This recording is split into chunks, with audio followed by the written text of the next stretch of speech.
날카로워져가지고 소리 지르고 싸운 다음에 CCTV 없는데 끌고 가가지고 이러고 위협을 하고 가위를 품고 가가지고 죽어버린다. 사람이 정말 돌아버리는 거죠. 잠을 안 잔다는 게.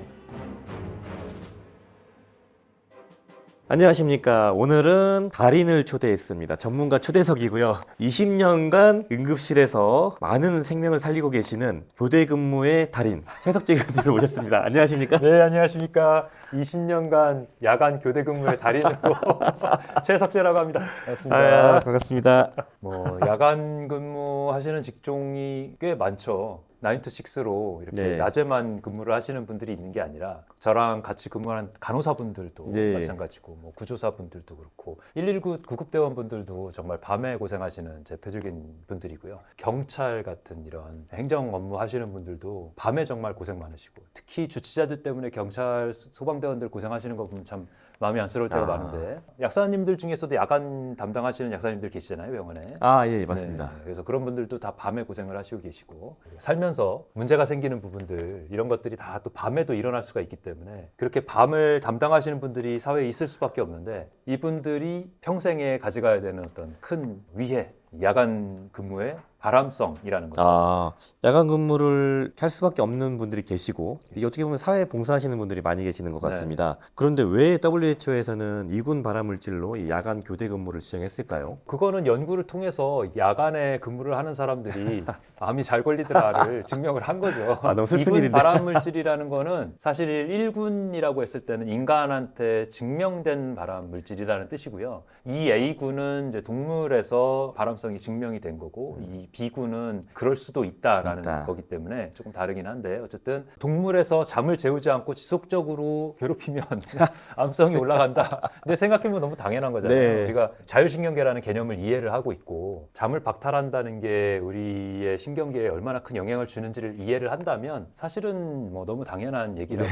볼 수가 있는 거죠. 일단은 뭐 한 몇 시간만 못 자도 몸에 무리가 가는 게 확 느껴지거든요. 근데 교수님은 밤에 잠 못 주무시는 게 일상화되어 있으실 것 같은데. 그렇죠. 저희는 뭐 평생 지금 20년째 이 일을 하고 있으니까 밤에 못 자는 근무가 반수, 낮에 근무가 반수 이렇게 지내니까요. 사실 밤에 못 자는 거를 숙명으로 알고 지낸다고 봐야 되겠죠. 특히 뭐 전공의 때는 잠을 자는 것 자체가 사치인 그런 시절을 우리가 4년을 겪어서 사니까 인턴 때까지 포함하면 5년이고.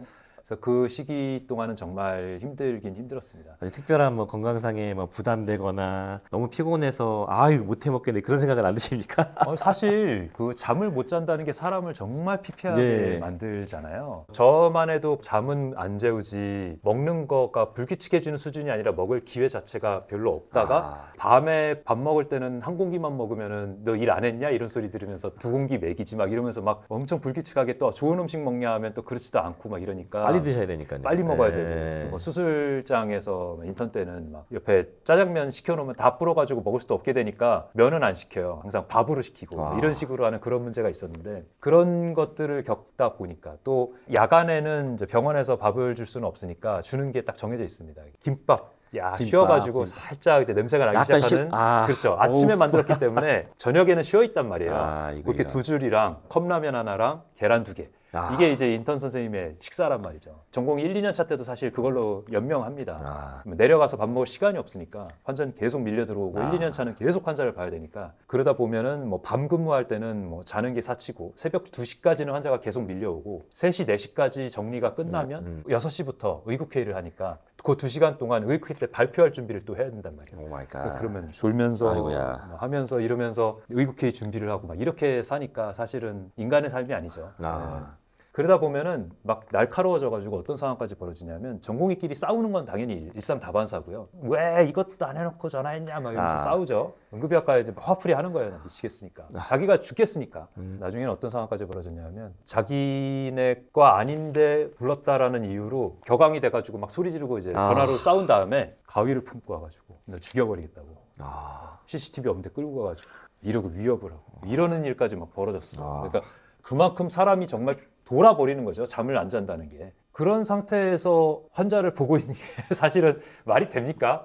대학병원의 현실이라는 게 그런 현실입니다. 아. 뭐 요즘 그래서 지금 작년부터 시작해갖고 사실 큰 문제가 벌어져서 현장을 떠나고 뭐 이런 문제들이 생기고 이랬지만 사실은 그 전까지 있었던 상황을 보면 사실 환자를 볼 상황이 아니라 환자를 만들고 있는 병원의 근무 현실이다. 병원뿐 아니라 다른 야간 근무를 하는 분들도 그런 어떤 급성 스트레스 반응을 꽤 많이 겪고 있을 것이다라는 생각을 어림짐작할 수가 있죠. 교대 근무자 여성 경우에 유방암 위험을 1.5배 높인다. 그 스트레스나 이런 걸 생각해보면 너무 당연한 얘기 같습니다, 교수님. 맞습니다. 우리가 뭐 암뿐 아니라 모든 질환이 마찬가지지만은 그 항상성 상태라고 하거든요. 예. 항상성이라는 거는 우리 몸이 정상으로 돌아가려는 힘인데 그거가 원활하게 돌아가려면 교감신경이 너무 올라가 있으면 안 되고 부교감신경이 잘 올라가 있어야 그런 정상 환경으로 다시 돌아갈 수 있는 힘을 받을 수가 있는 거고 그래서 면역기능, 생식기능, 소화기능을 제일 대표적으로 말씀을 드리는 겁니다. 근데 그런 게 안 되고 막 긴장한 상태로 억지로 살아야 된다. 또는 내지는 나 자신한테 긴장을 주는 분도 있죠. 예를 들면 과호흡증후군이나 이렇게 막 흥분하면은 어쩔 줄 모르고 자기 자제 안 되는 분들 이런 분들이 특히 그런데 스트레스를 자기가 안고 사시는 분들 이런 분들은 자기가 자기를 괴롭히고 있는 거죠. 그러면 그 몸이 어떻겠어요? 면역기능, 생식기능 당연히 다 떨어지고 자주 체하고 암도 당연히 늘어날 수밖에 없는 거고 연결이 되는 건데 그 과정 중에 하나가 이제 여성에서의 유방암, 남성에서의 뭐 전립선으로 대표되는 그런 호르몬 암, 호르몬성 암. 네, 호르몬성 암들이 특히 그런 효과가 크고요. 그리고 이제 지방이 많이 몸에 있을수록 그런 암들이 늘어날 수가 있는데 이런 지방들은 또 스트레스랑 연결이 되죠. 우리가 밤에 잘 때 좋은 음식 먹고 일을 하나요? 밤에 먹을 수 있는 게 뭐예요? 빨리 먹을 수 있고 보통 뭐 라면이나 인스턴트 음식을 많이 그렇죠. 먹는 것 같습니다. 네, 네, 라면이 뭐 제일 대표적이죠. 빵 먹거나 아니면 햄버거 같은 거 먹거나 아니면은 피자 치킨이고 맞아요. 족발 보쌈이고 아. 네, 정해져 있습니다. 밤에 먹을 수 아. 있는 메뉴들이 굉장히 영양가 가득하고 초록초록하고 그런 식탁을 먹는 게 아니죠. 보통 먹는 거 보면은 튀겨서 만든 트랜스 지방으로 많이 변환된 기름들로 만든 것들이 막 가득할 거고요. 그런 것들을 밤에 먹다 보니까 당연히 비만이 늘어날 수밖에 없고 비만이 안 된다고 하더라도 우리나라는 특히 비만이 아닌 상태에서도 인슐린 저항성들이 굉장히 많거든요. 췌장 자체의 기능 자체가 작기 때문에 마른 비만이 우리나라에 이제 많이 보이는 이유가 외국 사람들은 이제 피하 지방들이 늘어나면서 비만이 딱 눈에 띄는데 우리나라는 배 안에 복부 지방이 늘어나지 바깥으로는 티가 안 나시는 분들이 많아요. 특히 근육까지 빠지면은 팔다리는 앙상한데 배만 볼록하신 분들이 있죠. 어제 여의도의 거리를 이렇게 쭉 걷는데 사무실에서 근무 끝나고 나오시는 분들이 모양이 다 하나 같더라고요. 배는 나오고 팔다리는 얇고요. 푸짐한 인격을 갖고 계시는데 아. 우리 몸은 간이 이제 대사에 큰 역할을 담당을 하잖아요. 췌장도 담당하지만 그러면은 단순당이나 가공당 같이 혈당을 빨리 올리는 음식이 들어오면 그걸 근육이 당을 쓰지를 못하고 인슐린을 써서도 해결이 안 되면 간이 그걸 지방으로 바꿉니다. 그게 중성지방이거든요. 그래서 중성지방을 응급실에서 엄청 높은 5천까지도 보는 이유가 그래서 그런 건데 160이 정상이고 200 이상이면 이상인데 5,000이라는 5천도 나옵니다. 그런데 그런 분들이 먹는 음식들을 우리가 야간에 제일 많이 먹는다는 게 문제죠. 아. 예. 그러면 어떻게 되겠어요? 당연히 이 내분비에서 교감신경 항진시키는 물질들, 스트레스 호르몬, 코티졸이라든지 아드레날린이라든지 이런 호르몬들도 많이 나오게 되는 거고요. 그러면서 더 긴장 상태를 만들고 더 악순환이 되는 겁니다.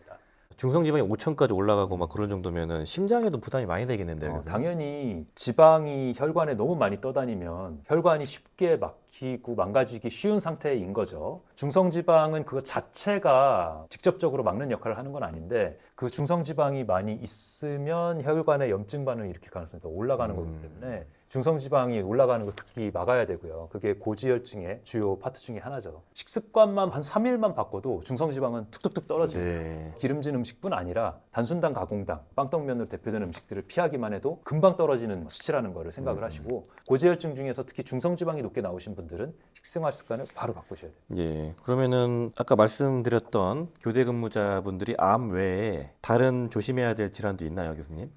일단은 교감신경 과항진이 가장 문제잖아요. 교감신경 과항진 됐을 때 제일 큰 문제가 심혈관, 뇌혈관 질환이죠. 혈관들이 탄력 있게 이렇게 움직일 수가 없는 긴장한 상태에서 혈압이 올라가는 상태. 우리가 새벽에 모닝 서지라고 하는 혈압 올라가는 상태가 있거든요. 아침에 우리가 알람 울리고 나서 급히 후다닥 일어나면 그 다음에 막 두근두근하는 거 느낀 적 있으세요? 느낀 적이 없으신가요? 전 잠을 못 자서 두근두근 한 적이 잠을 못 있습니다. 자서. 막 갑자기 심장이 막 빨리 뛰거나 막 약간 가슴이 쪼인다 이런 느낌을 받은 적이 있거든요. 잠을 못 자면 막 부담된다. 막 답답해 막 이런 몸에 부담이 느낀 적은 있거든요. 쪼인다까지 있으면 그건 좀 생각해 봐야 됩니다. 그냥 가보셔야 될 수도 있습니다. 다시 표현하겠습니다. 약간 묵직하니 뭔가 뭐 이렇게 막 몸이 힘이 없지. 근데 막 여기는 왜 심장이 빨리 뛰는 것 같지? 막 불안해지는 느낌이 있었거든요. 맞아요. 그게 교감신경이 갑자기 아. 항진될 때 나타나는 증상인데요. 우리가 아침에 일어날 때 알람 소리 들으면서 갑자기 막 일어나면 머리로 다 혈류를 올려줘야 되기 때문에 심장박동이 엄청 빨라지면서 두근두근합니다. 그게 사실 정상이고요. 그래서 아침 혈압을 재는 걸로 되어 있는 건데 그게 밤에는 상시적으로 발생을 한다는 거죠. 심장이 두근두근하면서 빨리 뛰는 상태.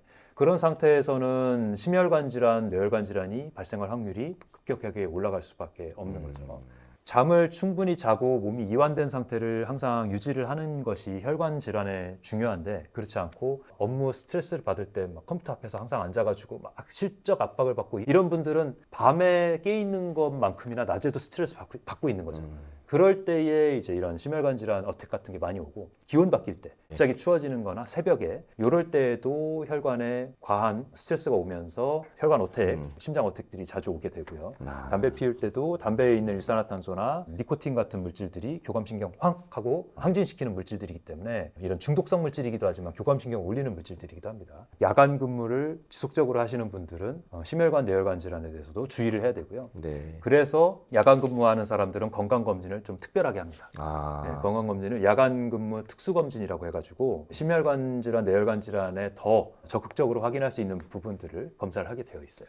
그런데 병원이라든지 어떤 조직 중에서 법적으로 제도를 받아서 건강검진도 관리하고 하면서 야간 근무에 대한 조절을 하는 그런 경우에는 우리가 이제 스케줄 조절을 한다든지 해서 야간 근무에 대한 부담을 줄이는 것들이 있습니다. 예를 들면 시계 방향으로 스케줄을 바꾼다 그러죠. 데이를 하면 다음에는 이브닝을 하고 그 다음에 나이트를 한다든지 이렇게 순서대로 지나가게 그렇게 하는 게 이제 클럭와이즈 시스템인데요. 그래서 간호사 같은 경우는 예전에는 막 데이 했다가 이브닝 했다가 데이 했다가 나이트 했다가 막 이렇게 중구난방으로 스케줄이 짜졌다면 지금은 시계 방향으로 만 짜도록 그렇게 되어 있기도 하고요. 응급의학과 의사도 마찬가지입니다. 데이데이 하고 나면 나이트 하고 며칠 쉰다든지 이런 식으로 스케줄을 그런 식으로 짜게 되어 있어요. 그런 시스템이 있는 조직은 그나마 괜찮은데 제가 걱정하는 분들이 또 있습니다. 개인 사업하시는 분들이 많잖아요. 네. 이런 분들은 밤새도록 자기 몸을 혹사를 해도 자기를 관리를 해줄 주체가 없습니다. 내가 어떤 문제가 생겨도 당장 급한 문제를 해결하기 바빠서 검진을 미루거나 잠을 자는 걸 미루는 경우가 있죠. 그래서 개인 사업하시거나 컴퓨터 앞에 앉아서 개인적으로 뭘 하시는 분들은 당연히 일을 줄이시고 하실 수 있으면 더 좋지만 그렇지 않다면 심혈관 질환이나 뇌혈관 질환에 대한 걱정을 조금 더 하시고 검진을 하실 것을 추천을 드립니다. 알겠습니다. 약들약 야간 근무 시 패턴이 깨졌을 때 수면을 좀 잘 하기 위해서 교수님이 갖고 있는 꿀팁이 있으신지 또 궁금합니다. 저 같은 경우는 사실 평생 이렇게 잠을 컨트롤을 하기 어려운 환경에서 지냈잖아요. 그러다 보니까 전공의 때는 체중도 거의 90kg에 육박을 했고요. 먹는 게 안 좋으니까 제대로 잘 수가 없었고 운동도 할 기회가 없죠. 고혈압까지 가진 않았는데 고지혈증은 있었어요. 사실 뭐 변비도 심했고 치질도 수술 2번이나 했습니다. 학생 때. 밤에 이렇게 책 보고 이렇게 해야 되는 것들이 있고 또 앉아 있어야 되는 시간이 많고 그런 것들이 다 몸에 악영향을 주는 거였죠 지금. 근데 언제부터 그런 문제들이 많이 해결이 되었냐면 첫 번째 한 가지는 채식 중심으로 식단을 하면서 7kg가 한 달 사이에 쭉 빠지면서 몸이 많이 좋아졌고요. 두 번째는 비슷한 시기에 배웠는데 명상을 배우면서 명상을. 많이 좋아졌습니다. 네. 사실 우리가 명상하면 되게 고차원적이고 스님들만 하시는 것 같고 이렇게 생각하실 수가 있는데 누구나 편하게 언제든지 할 수 있는 게 명상입니다. 아주 뭐 고차원전의 명상도 있겠지만 제가 말씀드리는 명상은 간단한 호흡법의 명상을 말씀을 드립니다. 예. 네. 뭐 여기서 같이 따라해 볼 수 예. 있는 아주 간단한 방법입니다. 4초 박스 호흡법이라는 게 있거든요. 박스 호흡법이요? 박스 호흡법. 네. 명상을 하려고 그러면 이제 잠이 와요. 사실 우리가 항상 잠이 다 부족한 상태로 살고 있기 때문에 명상을 처음에 이틀 배우는데 하루는 꼬박 계속 졸고 있는 거예요, 자고. 우리가 사실 현대생활 살면서 푹 자가지고 내가 저절로 깨어날 때까지 자는 사람이 그렇게 많지 않잖아요. 시간이 지나고 나면 그 다음부터는 이제 진짜 명상을 할 수 있게 되는 거죠. 근데 명상을 좀 잠을 안 들게 하고 싶으면 가부좌를 틀고 하면 더 좋기는 합니다. 방석 같은 거 대고 다리를 한쪽으로 올려고 해서 반가부좌를 하면 편하고요. 그렇지 않고 의자에서도 할 수 있고요. 누워서도 할 수 있고 자면서도 할 수 있습니다. 제일 중요한 원칙은 몸에서 힘을 빼고 호흡을 고르는 겁니다. 몸에서 힘을 다 일단 빼볼게요. 다 힘을 뺐다고 생각하는데 안 빠진 부분들이 있습니다. 일단 척추에는 힘이 들어가야 돼요. 척추 기립근에는 힘이 들어가서 딱 펴주고 발끝부터 시작해서 무릎, 골반, 팔꿈치, 어깨, 그다음 손까지 다 힘이 빠졌는지 점검을 하고요. 목도, 얼굴도 이마까지 다 힘이 빠졌는지 이렇게 점검을 하고 나면 내가 몸에 힘이 다 빠졌고 척추만 바로 세우고 있구나라는 거를 느낄 수가 있게 됩니다. 그리고 나서 숨을 천천히 들이쉬고 4초 있다가 살짝 4초 멈췄다가 천천히 4초간 내쉬고 4초 멈췄다가 이런 식으로 4초 4초를 세면 이제 내 몸속에서 나타나는 소리들이 들리기 시작합니다. 이걸 한 1분에서 2분 정도 하면 코끝에 바람이 들어가는구나, 바람이 나가는구나 느끼면 바깥의 소리들이 더 크게 들리고 내 몸 안에서의 소리, 심장박동 소리나 배가 꾸룩거리 거리는 소리나 이런 것들이 자세히 들리기 시작합니다. 그러면 내가 이제 집중이 되었다는 거거든요. 이때가 명상이 된 단계라고 보시면 됩니다. 이때부터는 코에 호흡이 들어가고 나가는 거에만 집중하라면서 잡생각이 들면 다시 돌아오고 잡생각이 들면 다시 돌아오면서 내가 집중하는 시간을 길게 늘어나가는 게 명상의 연습 방법입니다. 이거예요. 네. 네. 잠깐 하는데도 좋으셨나요? 좋을 뻔했어요. 네, 이렇게 잠깐 하는데도 내 몸에서 들리는 소리들, 심박박동 소리 뭐 이런 것들이 들리는 것들이 느껴졌다면 집중을 잘 하신 거고요. 그런데 하는데 뭐 두고 온 강아지 생각, 아기 생각, 내일 해야 될 생각, 좀 이따 뭐 먹지 생각 이런 것들이 들었다면 흐트러진 겁니다. 그럼 다시 돌아오면 돼요. 코끝으로 돌아오고 갔다가 또 다시 돌아오고 이렇게 하다 보면 집중을 1분을 할 수 있게 되고 3분을 할 수 있게 되고 5분을 할 수 있게 됩니다. 그래서 10분까지 하면 좋겠죠. 근데 우리가 평소에 잠드는 데에 들어가는 평균 시간이 5분이라고 하거든요. 명상을 5분 동안 집중을 할 수 있게 되면 언제든지 내가 아무 데서나 편하게 잠을 잘 수 있는 그런 상태를 만든 거예요. 새벽에 환자들이 막 몰아치다가 잠깐 눈을 붙일 수 있는 시간이 있어요. 응급실에서도. 1시간 정도 눈을 붙일 수 있을 것 같은데 막 눈은 말똥말똥해가지고 막 긴장한 상태여가지고 잠이 안 올 때가 있어요. 그럴 때 그래 앉아도 좋아. 내 뇌를 휴식시키면 되지 뭐 하고서 명상을 하고 있으면 옆에서 간호사가 갑자기 깨워요. 교수님 빨리 나오세요. 벌써 검사 나왔어요? 그러면 벌써 1시간 지났어요. 나도 모르게 자는 거예요. 그리고 아침에 빚을 받으면서 집에 가지 않습니까? 빚을 받으면서 집에 가면 집에 가서 잘라 그러면 또 잠이 안 와요. 그럴 때에도 명상을 하는 겁니다. 앉아도 좋아. 오후에 약들약 출연할 시간에 이렇게 알람 맞춰놓고 앉아도 좋아. 실제로 오늘 오기 전에 30분이 남았더라고요. 네. 애매하잖아요, 30분. 점심 먹어갖고 살짝 졸리기도 하고 어떻게 할까 하다가 알람 맞춰놓고 그래 명상하자. 명상을 했다고 생각했는데 알람이 울렸어요. 잔 거죠. 이런 식으로 쪽잠 잘 때도 활용을 하면 명상을 하고 잠들었을 때랑 명상을 안 하고 그냥 눈만 붙이면서 잡생각하다 잤을 때랑 이 깊이가 다릅니다. 아주 지금 마음이 좀 차분해진 것 같고 그렇죠? 교수님 그 목소리가 잠을 유도하는 것 같습니다. 그 ASMR처럼 하시면 될 것 같은데요. 너무나 멘트 하나하나가 주옥 같고 거기 집중하게 되더라고요. 제가 그랬어요? 코에 집중하고 있는데 또 말씀해 주셔가지고 잘하고 있구나. 네, 이게 정말, 박스 호흡법입니까, 교수님? 예, 이게 박스 호흡법과 윗바사나 관법 명상이라는 거를 합쳐서 제가 말씀을 드리고 있는 건데요. 윗바사나 관법 명상이라는 것은 관찰한다라는 뜻이에요. 관법이라는 게 본다라는 뜻인데 내가 어떤 상태인지를 그냥 있는 그대로 관찰한다는 뜻이고요. 잡생각이 났다, 뭐 어디가 아프다 이런 생각이 들면 그 생각이 드는 나를 있는 그대로 바라보고 다시 돌아와라라고 하는 게 관법 명상의 의미입니다. 내가 어떤 생각이 드는지 바라보고 돌아온다라는 그런 편안한 마음을 가지는 게 명상의 가장 중요한 요소라고 볼 수가 있겠죠. 교대 근무하시는 우리 가독자님들에게 큰 도움이 될 것 같습니다. 네, 정말 교대 근무 때문에 고생하시는 분들이라면 채식도 정말 큰 도움 됐다고 말씀드렸지만 명상을 배우고 나서 정말 잠 관리하게 되고 스트레스 관리하게 되면서 너무 좋아졌거든요. 그래서 수련센터 가서 배우셔도 너무 정말 좋지만 자기가 그냥 있는 자리에서 이것만도 너무 좋다. 그리고 유튜브에 찾아봐도 정말 잘 가르쳐 주신 분들 너무 많아요. 그런 분들께 배워도 좋고 관법 명상이 무엇인지 어떻게 마음가짐을 가지는 건지 시작은 어떻게 하는지 이런 것도 배워보시면 정말 좋을 것 같습니다. 약들약. 오늘 교대 근무자들이 생길 수 있는 여러 가지 질환과 특수 건강검진 제도에 대한 내용을 얘기 나눴고 마지막 명상으로 마무리를 했습니다. 오늘도 너무 감사드리고 이 교수님 건강검진 관련된 내용이 궁금하시면 상세 설명란을 보시면 좀 저희가 정리해놨으니까 그거 참고해 주시고요. 명상 감사합니다. 네. 오늘부터 바로 해보겠습니다. 여러분들 꼭 활용하셔서 인생의 큰 혜택 하나 가져가셨으면 좋겠습니다. 가독자 여러분. 초대해 주셔서 감사합니다. 네, 감사합니다.